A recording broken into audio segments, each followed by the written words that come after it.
ये घड़ी नहीं, सोच थी बदलने वाली। सुंदरपुर नाम के एक गांव में राजेश नाम का एक लड़का रहता था। उसके पिता शहर में काम करते थे और वो अपनी माँ के साथ गांव में रहता था। एक दिन जब राजेश घर आया तो उसने देखा कि उसकी माँ घर में गुस्से में है और उसका इंतजार कर रही है। राजेश थोड़ी देर अपनी माँ को देखता है और पूछता है, क्या हुआ माँ, तुम इतनी गुस्से में क्यों हो?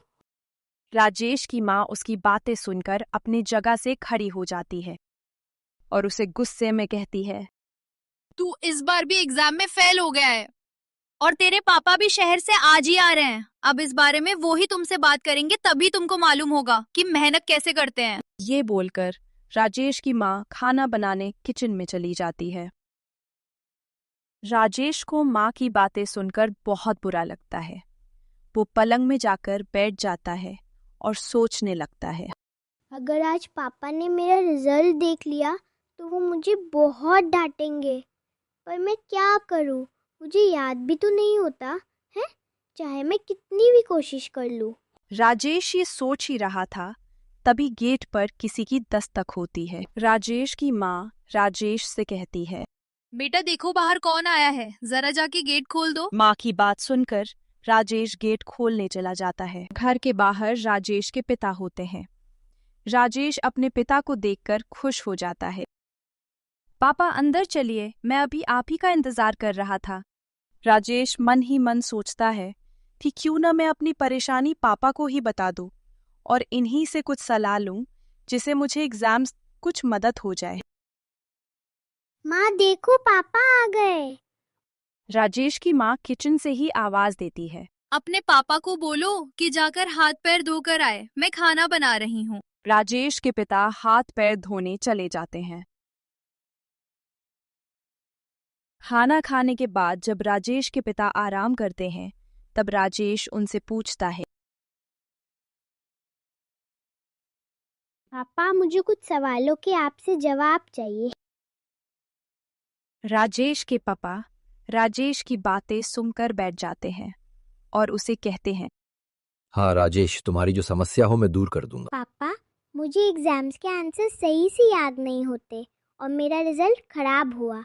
आता है मुझे एग्जाम्स आंसर याद करने का कोई तरीका बताइए। राजेश के पिता राजेश की बातें सुनकर उसे एक घड़ी देते हैं।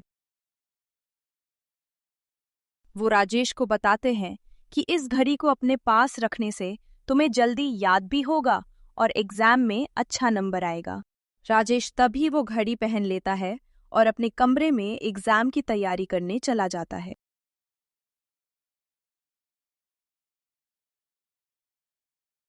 राजेश जब अपनी स्कूल जाता है तो बहुत खुश होता है कि आज वो एग्जाम में सारे नंबर ले आएगा, क्योंकि उसने अपने पापा की घड़ी पहनी है।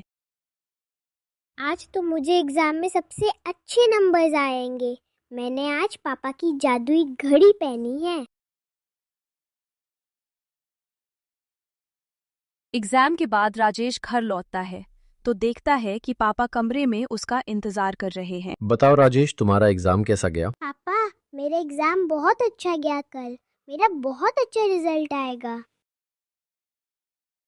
अगले दिन राजेश और उसके पिता रिजल्ट लेने स्कूल जाते हैं। जो वो लोग रिपोर्ट लेकर घर आते हैं तो राजेश की माँ राजेश से पूछती है, राजेश दिखाओ जरा तुम्हें कितने नंबर आए हैं। माँ राजेश का रिजल्ट देखकर खुश हो जाती है, क्योंकि राजेश को 100 में 100 मिले थे।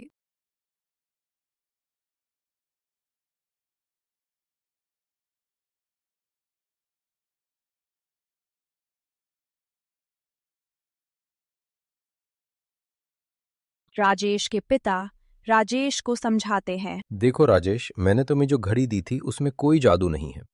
अगर तुम मन लगाकर पढ़ाई करोगे तो तुम्हारा रिजल्ट अच्छा ही आएगा। दोस्तों मैजिक राजेश के अंदर था। घड़ी ने सिर्फ राजेश को खुद पर भरोसा दिलाया। दोस्तों अगर आपको ये कहानी पसंद आई हो तो वीडियो को लाइक करें और हमारे चैनल मॉरल स्टोरी हब को सब्सक्राइब करें। साथ ही बेल आइकन ज़रूर दबाएं ताकि हमारी नई मॉरल स्टोरीज आपको सबसे पहले मिले। धन्यवाद दोस्तों। फिर मिलेंगे एक नई कहानी के साथ।